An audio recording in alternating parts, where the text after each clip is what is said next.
বাংলাদেশ জামায়াতে ইসলামী দিনাজপুর জেলা শাখা কর্তৃক আয়োজিত বিশাল কর্মী সভার সম্মানিত সভাপতি, সম্মানিত প্রধান অতিথি সহ কেন্দ্র থেকে শুরু করে সর্বস্তরের নেতাকর্মী, সর্বোপরি আমার সামনে উপবিষ্ট আমার প্রিয় ভাই ও বোনেরা, সবার প্রতি রইল আমার সশ্রদ্ধ সালাম, আদাব ও নমস্কার। শুনতে পেলেন আমার নাম নিদাই চন্দ্র দেবনাথ। আমি 2 মিনিটের মধ্যে দুটো কথা বলেই যাব। আমাকে 2 মিনিট একটু বলতে বলা হয়েছিল। যাই হোক, এখানে বলতে পেরে আমি নিজেকে গর্বিত মনে করছি। তো আমি যে কথাটা বলবো, যে আমাদের প্রাণপ্রিয় নেতা ডাক্তার শফিকুর রহমান, যার কথাবার্তা, চলাফেরা এবং গৃহীত কার্যকর পদক্ষেপে আজকে কিন্তু পুরো বাংলাদেশের লোকজন আশার আলো দেখতে শুরু করেছে। তার এই যে পদক্ষেপগুলো এত প্রশংসনীয়, যেটা বলার অপেক্ষা থাকে না। আমরা সবাই জানি গত 5 আগস্টের পর, মানে সেদিন আমাদের দেশে কি ঘটেছিল, বিশেষ করে আমাদের এলাকা থেকে শুরু করে যে তাণ্ডব লীলা শুরু হয়েছিল। আমি মনে করি এবং বিশ্বাস করি, ডাক্তার শফিকুর রহমানের সুশৃঙ্খল নেতৃত্বে জামাত শিবিরের নেতাকর্মীরা যদি আমাদের পাশে না থাকতো, তাহলে যে কত হাজার হাজার লক্ষ লক্ষ তাজা প্রাণ ঝরে যেত এবং কত লক্ষ লক্ষ কোটি টাকার সম্পদ ধ্বংস হয়ে যেত, এটা বলার অপেক্ষা রাখে না। এটা একমাত্র রোধ করতে সক্ষম হয়েছে জামাত শিবিরের নেতাকর্মীরা।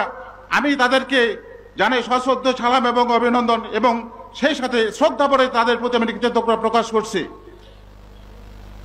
তো আমিও জামাতের প্রতি আনুগত্য প্রকাশ করে আমি অবাক হয়ে গেছি। 5 আগস্টের রাতে বা তার পরবর্তী থেকে, মানে অশ্রু ভেজা নয়নে তাদের দিকে তাকিয়ে আমি দেখছি যে জামাতের নেতাকর্মীরা, আমি তো সনাতন সম্প্রদায়ের একজন লোক, যাদেরকে, যে জামাতকে আমরা আদৌ কখনো ভোট দেই নাই, তারা আমাদেরকে শত্রু না ভেবে আমাদের দেশের লোক মনে করে, আমাদের দেশের নাগরিক মনে করে তারা ঢাল হয়ে আমাদের পাশে দাঁড়িয়েছিল। এই জন্য আবারও তাদেরকে আমি আন্তরিকভাবে ধন্যবাদ জানাচ্ছি। জামাতের কতগুলো বৈশিষ্ট্য দেখে, নেতাকর্মীর বৈশিষ্ট্য দেখে আমি আবেগ প্লাবিত হয়ে গেছি, এবং জামাতের প্রতি আনুগত্য প্রকাশ করে আগ্রহ সহকারে স্বেচ্ছায় আমি তখন জামাতের সদস্য হিসেবে যোগদান করেছি, এবং আমার মতো অনেক ভাই বোন জামাতে যোগদান করেছে।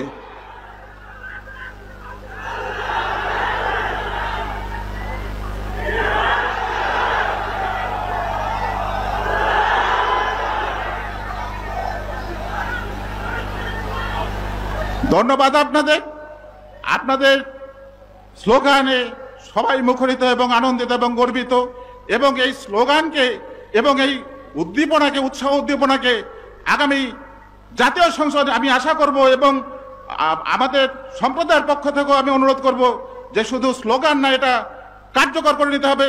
যেভাবে জামাত তাদের নীতিগত সিদ্ধান্তগুলোকে শুধু সিদ্ধান্ত হিসেবে রাখে না, এই নীতিগত সিদ্ধান্তগুলোকে 100 ভাগ কার্যকর করে, ঠিক অনুরূপভাবে এর আগের বক্তা বলে গেলেন যে আমাদের সবাইকে ঝাঁপিয়ে পড়তে হবে আগামী জাতীয় সংসদ নির্বাচনে প্রত্যেকটা আসনে যাতে জামাত প্রার্থী জয়ী হয়, এই জন্য সর্বাত্মকভাবে আপনারা শ্রম নিয়ে যাবেন, এই আশাবাদ ব্যক্ত করছি। এবং আমি থেকে শুরু করে প্রত্যেকে মনে করছি, একমাত্র এর আগের আমির সাহেব বলে গেলেন, আসলে একদম বাস্তব সত্য কথা বলে গেছেন, একমাত্র জামাতের পক্ষেই দুর্নীতিমুক্ত বাংলাদেশ গড়া সম্ভব, অন্য কোনো কারো পক্ষে নয়।